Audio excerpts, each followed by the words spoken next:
ঐ বন্ধু, কি খবৰ? তোক বহুত দিনৰ মূৰত লগ পালোঁ দেই। এই কি কবি আৰু, আছোঁ আৰু। মানুহজনীও বৰ ভাল নহয়, ল'ৰাটো পঢ়া শুনাত বৰ ভাল নহ'ল নহয় মোৰ। কিয়, তোৰ ল'ৰাটো এইবাৰ কোন ক্লাছ পাইছেনো?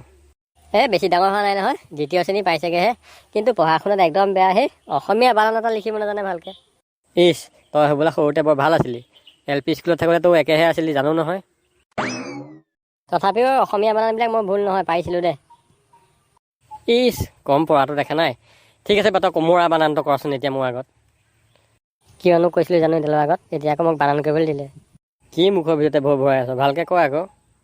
কোমোৰা ন, কটকাই আকৌ বাপেৰ মূৰা কোমোৰা।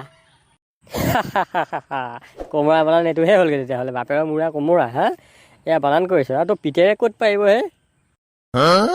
হ'ব বাদ দে। এই ইলেকশ্যনৰ কথা কচোন কেনেকুৱা হৈছে। এই মানুহে যে কৈ থাকে কি অপিনিয়ন পল, এক্সিট পল, ৰিজাল্ট, এইবোৰ মই ভালকৈ বুজি নাপাওঁ। তই অলপ বুজাই দেচোন মোক ভালকৈ। ঠিক আছে শুনি ল। মই একদম তোৰ জীৱনৰ লগত থকা এটা উদাহৰণ দি বুজাই দিছোঁ। এতিয়াতো অপিনিয়ন পলটো হৈ গ'ল। তই বিয়া পাতিবলৈ ছোৱালী চাবলৈ যেতিয়া গৈছিলি, লগতো মা দেউতা আছিলে। মা দেউতাই ছোৱালীজনী চাই পেলাই কৈছিলে একদম লখিমী বোৱাৰী হ'ব দেই এজনী, আমাৰ বহুত ভাল বোৱাৰী।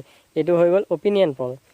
আৰু তই বিয়াৰ আগদিনা তোৰ ৰাইজ লৈ গ'লি, গোপিনী লৈ গ'লি, সকলোৱে চিৰা দৈ ৰসগোল্লা খাই পেলাই ক'লে যে এজনী একদম পাভ যোৱা, দুইটা ভাল মিলিছে দেই, মেকিং ফৰ ইচ আদাৰ। এইটো হৈ গ'ল তোৰ এক্সিট পল।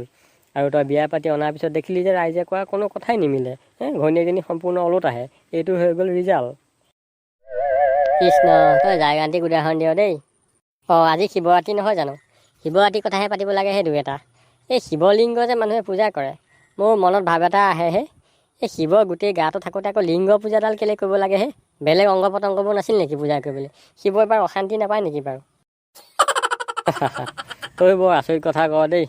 কথাটো বাৰু ঠিকেই, কিন্তু কি কৰিবি, অতীজৰ পৰা চলি অহা নিয়ম এইবিলাক এতিয়া চেঞ্জ কৰিব নোৱাৰি আৰু বুজিছ। মানুহৰ মনত যি সোমাই গ'ল আৰু। তই বাৰু এটা কথা জাননে নাই, এই যে কালিয়ে জিভা এখন মেলি থকা দেখিছ? হা, দেখিছোঁ, ফটোত দেখিছোঁ নহয়। কালিয়ে আৰু শিৱৰ বুকুতে ভৰিটো থৈ একদম জিভা এখন মেলি আছে। ডিঙিত 5টামান মানুহৰ কটা মূৰ, হাতত এটা মূৰ, আকৌ মস্ত দাই এখন লৈ জিভা মেলি ৰখি থকা দেখিছোঁ ফটোত মই। কালিয়ে বাৰু এনেকৈ জিভা মেলি থকা কাৰণটো তই জান নে নাজানো? নাজানো নহয়, তই জান যদি কচোন। তেতিয়াহ'লে শুন। কালি মাই যেতিয়া ৰণচুন্দী মূৰ্তি ধৰি পেলাই মানুহ কাটি আহি আছিলে, তেতিয়া দেৱতাসকলে ভয়তে শিৱক ক'লেগৈ যে মহাদেৱ আপুনিহে আমাক এতিয়া বচাব পাৰিব আৰু।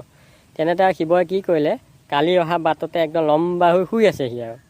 তাৰপিছত কালিটো আহি আছে, আহি একদম দিলে নহয় শিৱৰ বুকুতে ভৰিটো দি। যেতিয়া শিৱৰ বুকুত ভৰি দি দিলে, তললৈ চাই দেখিলে যে শিৱই দেখোন শুই আছে। আৰু শিৱই চকু মেলি ওপৰলৈ চাই আছে। কালিয়েতো ফ্ৰক এটাহে পিন্ধি আছিলে। ঘপকৈ মনত পৰি গ'ল, আজিতো মই তলত পেণ্টো নিপিন্ধিলোঁ, সৰ্বনাশ আৰু। এই বুলি ভাবি পেলাই শিৱই একদম আৰু দেখিলে বুলি কালিয়ে জিভাখন ডাঙৰকৈ মেলি দিলে বাহিৰলৈ। সেইটোৱে আচল কাৰণটো, বুজিছ। হেই, এনেকুৱা কাৰণ হ'বগৈ পাৰে নেকি আৰু? ভগৱানৰ কথা ইমান বেয়াকৈ ক'ব নাপায় দেই। কৃষ্ণ জয় ভোলানাথ। নাই বেয়া নাপাবি দেই, ধেমালি কৰিলোঁ। এইবিলাক আৰু জমনি আৰু কৌতুক আৰু, বুজিছ। নাপায় বাৰু ভগৱানৰ কথা এনেকৈ ক'বলৈ। কৃষ্ণ, তাতে আজি শিৱৰাত্ৰি। ভগৱান বেয়া নাপাবা আৰু দেই, ক্ষমা কৰি দিবা, অকণ ধেমালি কৰিলোঁ আৰু। হ'ব দে, বহুত দিনৰ মূৰত তোক লগ পাই ভাল লাগিল। এতিয়া ঘৰা ঘৰি যাওঁ আৰু ন। হ'ব, যা।